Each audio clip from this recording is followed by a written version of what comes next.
Bueno, ya os imagináis de lo que voy a hablar, de forjados postesados, mi especialidad. Llevamos 21 años en España ejecutando forjados postesados. Hicimos un número en enero de 2025 y contabilizamos más de 5 millones de metros cuadrados de forjados postesados ya en España. Con lo cual, digamos, es una tipología estructural, yo creo que ampliamente extendida ya en España, las losas postesadas, y tenemos ya que focalizarnos en algún tema ya más excepcional. Y en este caso vamos a hablar de las singularidades de la ejecución de forjados postesados en altura.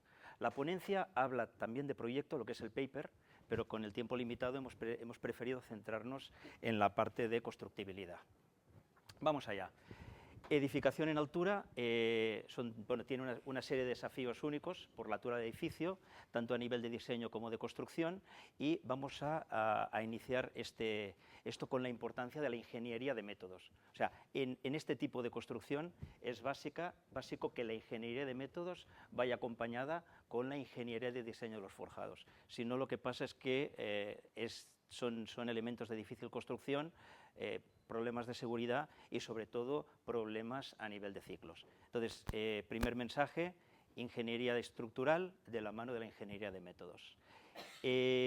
Vamos a hablar de unos proyectos fuera de España, lo cual no significa que no hagamos proyectos en construcción en altura en España. Aquí tenemos dos ejemplos de inmobiliaria, inmobiliaria colonial, construidos ambos por SACIR, uno es en Madrid, proyecto de estructura de Ingeniería Valladares, a la izquierda, Méndez Álvaro 31, y a la derecha la sede de Puig en Barcelona, con proyecto de estructura de Socotec. 19-21 plantas en estos casos. Pero vamos a centrarnos en proyectos en 5 torres que hemos ejecutado estos últimos años de la mano de Bouygues. Bouygues es la empresa propietaria de VSL, y sobre todo de la ingeniería de métodos con Bouygues, que permite, digamos, hacer esta construcción de una manera sencilla. Vamos allá. Ilustraremos la presentación con dos ejemplos. Uno es una torre en Casablanca, la torre CFC, de un estudio de arquitectura que se llama Morfosis, con 29 plantas sobre rasante, todas ellas postesadas. El motivo de emplear postesado fue ganar un nivel, simplemente. O sea, gracias al empleo de postesado, esta torre tiene 29 plantas y no 28 sobre rasante. Los forjados sobre bajo rasante son postesados. El paper detalla mucho toda la parte de diseño, sobre todo en lo relativo a estos pilares inclinados, cómo tomamos las compresiones en el arranque de pilares inclinados y cómo tomamos las tracciones cada vez que tenemos este cambio de inclinación de pilares. Y el segundo ejemplo es una torre en La Habana de 33 niveles, 138 metros de altura, donde la torre son 36.500 metros cuadrados de forjados postesados, 1.100 por cada una de las plantas. Y aquí el motivo del empleo del postesado fue eliminar una alineación de pilares alrededor del núcleo, teníamos un vano de 3 metros, otro de 7 metros y medio, eliminamos esa alineación de pilares y generamos un vano de 10,3 metros. Motivo totalmente arquitectónico que la propiedad pues le interesó. Vamos allá. Principales desafíos constructivos relativos también a las losas postesadas, pero no específicos de las losas postesadas. Restricciones al diseño, está en el documento y en el paper. Siempre núcleos avanzados, siempre llevamos núcleos avanzados 2 o 3 niveles en todas las torres, y la necesidad de cómo vinculamos esas losas postesadas con los núcleos.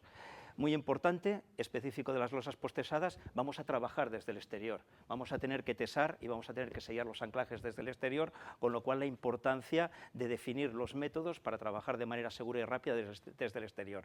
Ciclos de avance. En Bouygues nos impusieron ciclos de 4 días por nivel. Veréis que son 4 días y 4 noches por los países donde estamos, y 6 días por nivel en el Hotel Gran Mutu. Se consiguieron. Y otras singularidades que están en el paper. ¿Qué herramientas tenemos? La más importante, incido, ingeniería de métodos. Solución estructural, siempre soluciones muy sencillas, todas son losas planas y con una configuración de tendones un poco modificada. No es la banda uniforme clásica, sino que veréis que tenemos unas modificaciones en esa configuración de tendones. La importancia de la protección perimetral para poder trabajar desde el exterior, sistema de postesado adecuado, siempre sistemas pequeños, gatos pequeños para trabajar rápido, y veréis la importancia de las juntas de hormigonado tesado para conseguir estos ciclos de trabajo. Vamos allá. La planta tipo de la torre CFC, luces hasta 10,4 metros. En situación normal la hubiéramos resuelto con una losa relación canto-luz L40. Aquí, por una restricción en deformaciones en fachada, tuvimos que aumentar los cantos a 28 centímetros. Esa restricción en fachada, no la explicaré ahora, pero estamos hablando de un equivalente a flecha activa de 1500, L1500, o sea, estamos hablando de unas fachadas muy rígidas, y iba muy vinculado a que el arquitecto quería que no se viera las juntas entre los elementos de vidrio, con lo cual se hizo todo un análisis de deformaciones en ese sentido.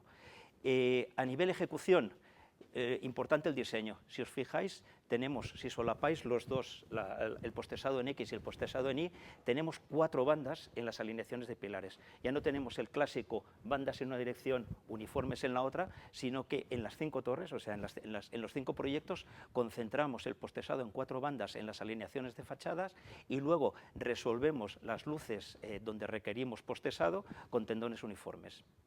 Segundo dato importante, para conseguir esos ciclos partimos las pastillas en 2 en este caso. Son torres en este caso son 850 metros de planta, unos 420 y 430 metros cada hormigonado, y lo que hacemos es interrumpir esas bandas con anclajes intermedios, de manera que previamente al hormigonado de la segunda losa, de la losa 2, ya tendremos tesada la losa 1 y podremos dar rotación a los encofrados. Vamos avanzando aquí, un detalle del núcleo avanzado, lo que habíamos hablado, 2 niveles, un detalle previo al hormigonado, todos los hormigonados eran nocturnos. Tenemos esta configuración de 3 bandas, si os fijáis tenemos las 3 bandas perimetrales. Por cierto, habíamos hablado de restricción de deformaciones, estas bandas estaban diseñadas para compensar prácticamente la totalidad de las cargas permanentes, de manera que eliminábamos prácticamente las deformaciones diferidas y éramos capaces de conseguir ese criterio del E1500 de deformación en las alineaciones de fachada. Entonces, aquí vemos las 3 bandas interrumpidas por la junta de hormigonado. En la siguiente pastilla todavía se están haciendo trabajos de pilares y lo que tenemos en esa junta es anclajes intermedios para su tesado previamente al hormigonado de la segunda zona. A la izquierda vemos la torre en su construcción, vemos la protección perimetral avanzada. En la zona izquierda estamos trabajando ya en pilares, en la zona derecha todavía estamos trabajando en montaje de losa, armados y tendones. Trabajos desde el exterior, lo básico, minimizar todos los trabajos desde el exterior. El sistema de postesado tiene que permitir un enfilado desde el interior y tiene que permitir la inyección desde el interior. Minimizar también la longitud de sobreencofrado. Aquí teníamos una longitud estricta por el sistema de protección perimetral de 71 centímetros y gracias al empleo de estos gatos pequeños, de gato twin y de los sistemas monocordones adherente, pues podríamos trabajar perfectamente en estos 70 centímetros. Lo más importante de todo es una protección, estamos hablando de seguridad y realmente trabajar a estas alturas es necesario que estemos con estabilidad, seguridad ese sobreencofrado. Y luego, muy importante, no tiene sentido tener un ciclo muy ajustado en trabajos si no tenemos una elevación rápida de las protecciones perimetrales. En este caso era una protección modular, se izaban módulos de 8 metros, 7-8 metros, en una de las obras se izaba hidráulicamente, en la otra con grúa. Vamos allá. Los ciclos. ¿Cómo conseguíamos este ciclo de 4 días y 4 noches? Lo primero es que el trabajo del núcleo era totalmente independiente. El núcleo iba totalmente independiente a los forjados. Y además, esta obra era en Casablanca, se podría trabajar de noche y todos los trabajos en núcleo se concentraban por la noche. Lo segundo es que los hormigonados de las losas, que hemos visto que eran en 2 pastillas, se realizaban también de noche. Lo tercero es que tesábamos la losa previamente al hormigonado de la segunda pastilla para dar rotaciones a los encofrados. Y lo último, lo que hemos hablado, izado hidráulico o con grúa de la protección perimetral.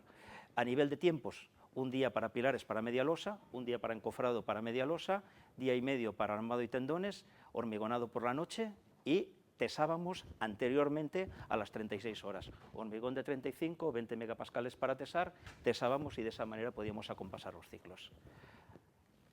La protección perimetral. En esta edificación en altura permite, digamos, amortizar protecciones de este tipo, 71 centímetros de protección perimetral. La plataforma superior nos permitía trabajar y tesar, la plataforma inferior, cuando ascendía, nos permitía el sellado. Juntas de hormigonado tesado. Simplemente disponemos un tendón en toda su longitud, anclajes intermedios, tesamos y podemos dar de esa manera la pastilla, la media pastilla por hormigonada. Importante, conexión losa-núcleo. Las estrategias previas en España nuestras habían sido cajeados en el núcleo, tendones pasantes a las losas interiores. En estas torres nos lo prohibieron, simplemente vinculamos con esta boxes, 12 a 15 y en algún caso 14 a 15, y los anclajes bien pegaditos a la losa. Pasamos momento y se acabó, todo independizado. La torre Gran Mutu, lo mismo, más grande, 1.100 metros cuadrados, partido en 3 losas, 2 días, 2 días, 2 días, son 6 días de ciclo, con la misma configuración, bandas concentradas en alineaciones de fachada y uniformes. Aquí no había restricciones a deformación y con 10,3 metros de luz, L40, 26 centímetros de canto. Aquí un detalle de esa torre, la pastilla 1 lista para su hormigonado, la pastilla 2 ya preparada para entrar ferrallas y cables. Y nada, pues la protección perimetral y un detalle de la obra. Última transparencia, hay la posibilidad siempre de tesar desde el interior. Esta es otra torre, es una torre de 36 niveles, en los 36 niveles tenemos estos, hoy no se ve abajo, disculpar, tenemos una depresión de 5 centímetros para todo lo que es la capa de impermeabilización, la aprovechamos para poner cajones metálicos que reaprovechamos en las 36 plantas. Y otro detalle también bonito de este trabajo es esta viga perimetral, que es la viga del balcón, o sea, el paramento del balcón, que a nivel diseño le hicimos estructural para, digamos, homogeneizar deformaciones y minimizar deformaciones. Y lo último, la importancia de la prefabricación en este tipo de construcción. En este caso era la prefabricación de todos los bajantes, de manera que se colocaban previamente al hormigonado de la losa, todo lo que eran los cajones de bajantes. También baños, etcétera. Y ya está, aquí acabo. Esto sería la transición de pilares inclinados. Vale, pues muchas gracias por asistir a la presentación. Bueno, vamos a presentar la nueva cubierta del estadio. Creo que por número de diapositivas me he excedido un poco, así que alguna voy a saltar para ir un poco a lo importante y no pasarme en tiempo. Entonces, bueno, lo primero es cómo hemos acabado nosotros una ingeniería San Sebastián haciendo el campo de Mallorca, ¿no? Todo viene del estadio de la Real Sociedad, de Anoeta, en la Real Sociedad, y aquí, bueno, aquí vemos un poco el izado de las grandes cerchas, que el proyecto es de FECOR, uno de los compañeros, y nosotros trabajamos en parte del proyecto básico con la arquitectura y luego durante toda la asistencia técnica de la construcción, y bueno, ahí cogimos bastante sintonía con el equipo de arquitectura, y luego ese mismo equipo que formamos, pues bueno, se ganó el concurso en Mallorca y fuimos ese equipo que estuvimos trabajando aquí durante 4 años aproximadamente, pues fuimos para Mallorca, ¿no? Entonces, bueno, nos encontramos con un estadio que un poco extraño, pero con las mismas casuísticas que en Anoeta. Es decir, teníamos una pista de atletismo y una nueva remodelación en cuanto a cubierta.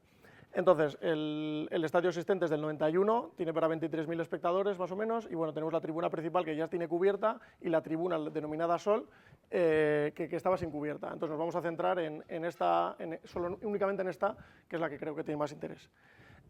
Como todo, la obra se hace por fases en todos los estadios de fútbol para ser compatibles con la liga. Entonces, aquí resaltar que la peculiaridad de este proyecto es que fue un poco un reto por el tiempo y forma. Es decir, nos plantearon por un tema de financiación de los equipos que tienen, vamos a decir, ¿cómo pagan esto? Con una especie de subvenciones que les dan para mejorar los estadios, entonces había que hacerlo ya.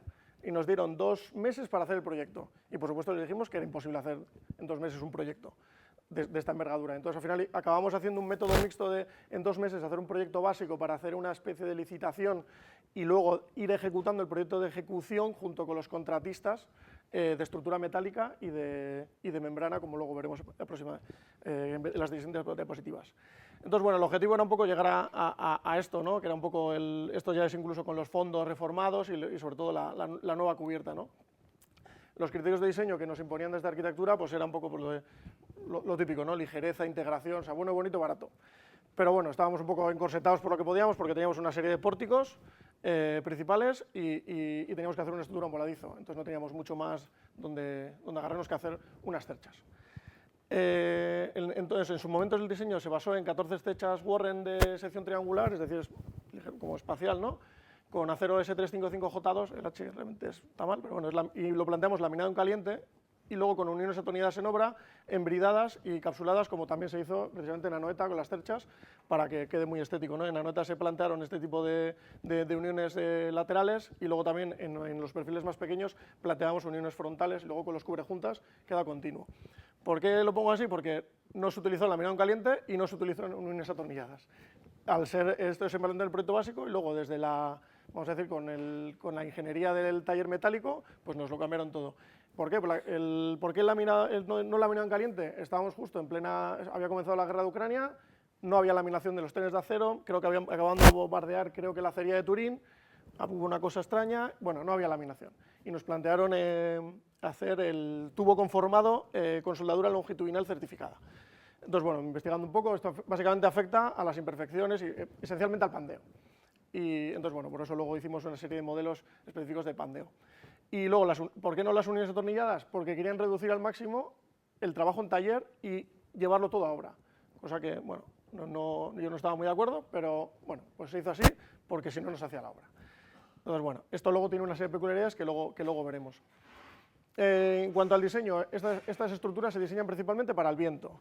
El viento del Eurocódigo, como todos sabemos los de Marquesinas, para este tipo de estructuras se suelen hacer modelos CFD, incluso modelos de viento, evidentemente en 2 meses no daba tiempo, hicimos un esfuerzo en recopilar todos los estudios de estadios prácticamente del mundo. Este se parece mucho al Optus que de Australia, un estadio que es bastante parecido, aunque el anillo es cerrado. Entonces, bueno, básicamente nos basamos un poco en esos coeficientes de presión, que eran menores que los de la norma, entonces, bueno, nos quedamos relativamente tranquilos. Y luego, además, nos gusta hacer un análisis, cuando hacemos este tipo de estructuras, nos gusta hacer un análisis estadístico, sobre todo para ver un poco el comportamiento servicio, y esto recordando un poco, no sé si alguien ha visto el movimiento de la cubierta del Tottenham, ¿no? Cuando los grandes vientos, que era una barbaridad, ¿no? y creo que es de Arup, ¿no? Bueno, pero habría una reflexión en cuanto a cuál es la deformación máxima de una cubierta que no tiene daños. Bueno, pues ahí se queda, ¿no? Entonces, bueno, tenemos datos desde los años, no sé si 54 o 56, tanto de la estación del puerto como del aeropuerto, y luego las rosetas de viento, bueno, pues veíamos un poco, era un poco para valorar la peligrosidad, ¿no? a la que estaba expuesta el viento la estructura. Y bueno, y al final, por ejemplo, este mismo análisis hicimos para la reforma de la cubierta del aeropuerto de Bilbao y nos salían vientos bastante superiores a los de la norma. En este caso nos quedamos tranquilos porque salían vientos inferiores a los de la norma. No significa que los aplicásemos, pero bueno, nos quedamos relativamente tranquilos. En cuanto al diseño, pues bueno, hicimos varios modelos locales, globales, bueno, al final una estructura integrada específicamente con Midas Gen y luego todas las uniones metálicas las hacíamos con IDEA, que creo que están por ahí los compañeros. Y bueno, simplemente resaltar que en cuanto a la IDEA, hay un aspecto fundamental que creo que se señala poco, que es que el programa, o sea, no lo viene implícito, pero creemos que es importante controlar las tensiones en servicio. Es decir, este programa tú metes unos esfuerzos aparentemente mayorados y normalmente cumples un ELU, pero creemos que es importante verificar que no se genera plastificación en los estados límite de servicio, que eso a priori muchas veces no se presenta muchas veces en los proyectos, ¿no? Luego, respecto a la membrana, contábamos en el proyecto de obra con IASO, la especialista, y nosotros en el proyecto básico lo que hicimos es básicamente contar con una carga de pretensado máxima de 500 kilos metro lineal. Luego ya se empleó una membrana de poliéster de PVC, la típica blanca que soléis ver en las estructuras ligeras, y diseñada con la prenormativa que va a estar integrada próximamente en el Eurocódigo. Y luego ya en proyectos ya se hicieron todo el trabajo de detalle con el SAP y los elementos locales de fijaciones. Lo diré. Una curiosidad es que bueno, las membranas son como elementos bidireccionales de forma simplificada, con la trama y la urdimbre, ¿no? Que son como los hilos, y hay que hacer ensayos biaxiales para determinar su comportamiento elástico, ¿no? Para determinar los módulos de elasticidad en cada dirección. Bueno, respecto a los pórticos existentes, contábamos con el proyecto original de CIPE Ingenieros, bueno, los tuvimos que rescatar en papel, digitalizar, etcétera, etcétera, y luego prácticamente lo que hicimos fue reforzar con unos armazones metálicos. Bueno, teníamos alguna imagen de obra de cómo se habían hecho los pórticos y eran básicamente similares a los de la otra zona con cubierta, pero sin refuerzos. Aquí se ve, ya entramos en el proceso constructivo, que aquí se ven un poco los armazones metálicos. ¿Por qué llevar armazones metálicos? Sobre todo porque nos apoyamos en uno sí, uno no. Entonces, aparte de que no tenía los refuerzos, había que suplementar el doble. Luego, el proceso constructivo pues se hizo de forma interactiva con el taller metálico Dizmar, con su modelo de tecla y bueno, pues el vaivén siempre de revisiones, ¿no? Al final teníamos 360 toneladas en cubierta, que daba más o menos 60 kilos metro cuadrado, y los pórticos de refuerzo 145. Bueno, aquí vemos un poco la visita en taller de lo que íbamos haciendo, de cómo se iban premontando las cerchas, que como curiosidad las dimensiones de la cercha no tenía un requisito estructural. Me explico. Esto tenía que entrar en el ferry de Valencia a Mallorca. Entonces, lo que se hacía era se llevaba girado y entraba exactamente justo, bueno, justo no, y rozando las paredes del ferry, porque se trasladaba de Galicia a Valencia, Valencia Ferry, y luego al estadio. Y bueno, y luego vemos algún detalle de las uniones internas rigidizadas.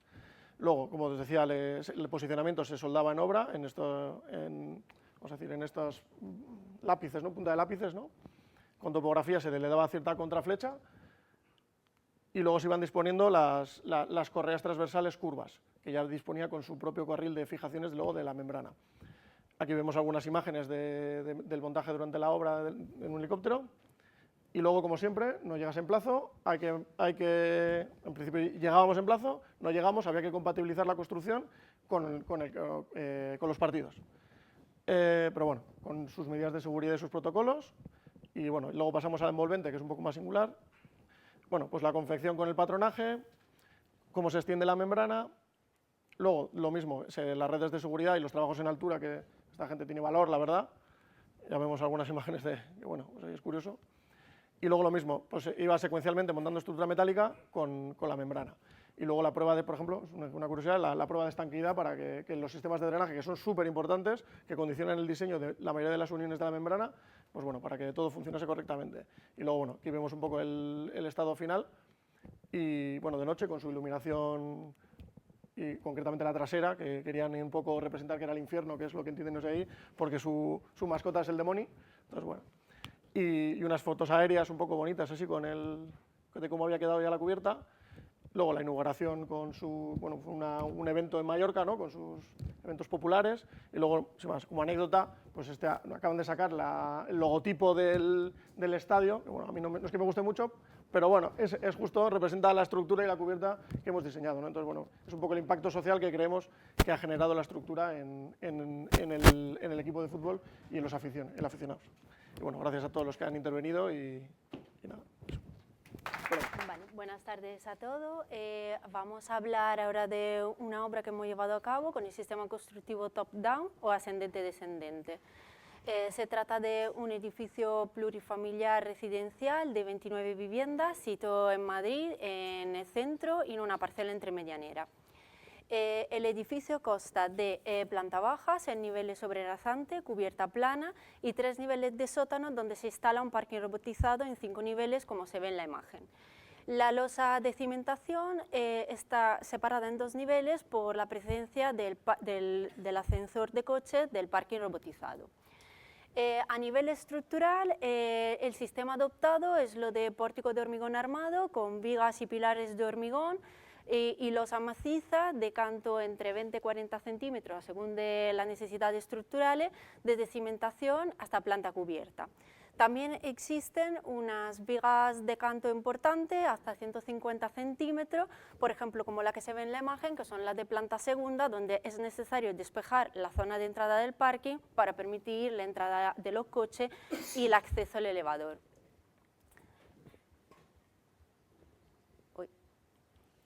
Vale, el proceso constructivo ascendente-descendente se usa en aquella obra donde es importante el tema de los plazos, y es un sistema que nos permite simultanear a la vez tanto la construcción sobre rasante como bajo rasante.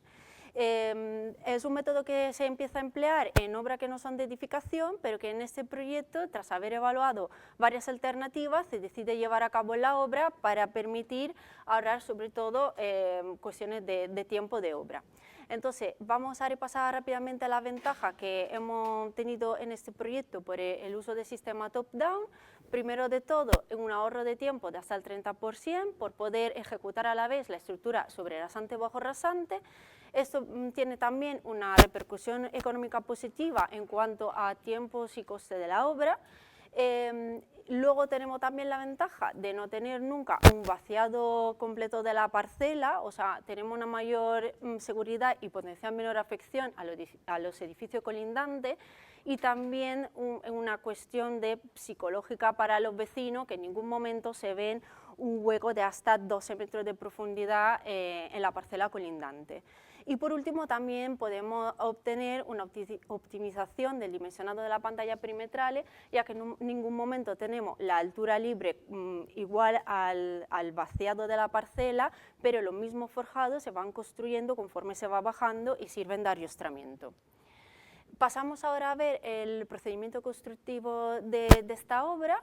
Primero se empieza con la estructura de contención, son una pantalla de pilotes discontinuos de diámetro en 45 y 55 centímetros.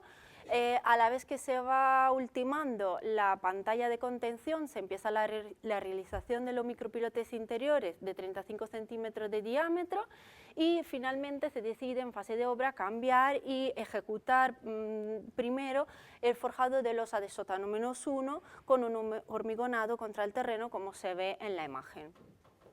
El sistema constructivo top-down se desarrolla ejecutando primero aquellos elementos, en este caso los micropilotes interiores y los pilotes de la pantalla perimetral, que permite transferir la carga desde las plantas superiores hasta la cimentación. Ejecutados estos elementos y la primera losa, pues es cuando podemos empezar a arrancar la estructura tanto sobre rasante como bajo rasante. La estructura sobre rasante ha sido bastante convencional y ha sido bastante más rápida de la estructura bajo rasante, por lo que por cuestiones de tiempo vamos a hablar solo de la parte bajo rasante. Una vez ejecutada la losa de sótano -1 es cuando se empieza la excavación por debajo de la misma losa hasta el nivel 2, que es una altura intermedia entre la losa de sótano -1 y la losa de sótano -2. Aquí necesitamos colocar unos arrastramientos provisionales porque si no hubiésemos tenido una altura libre de casi 5 metros. Después de haber colocado los arrastramientos provisionales, seguimos excavando por debajo y llegando hasta el nivel 3, o sea, lo de sótano -2, y aquí es cuando se tienen que soldar la cruceta de funcionamiento, colocar los armados de la losa, la conexión con la pantalla perimetral y todos los elementos que sirven para ejecutar el forjado siguiente. A este punto es cuando se hormigona otra vez sobre el terreno el forjado de sótano -2. Estamos al nivel 3.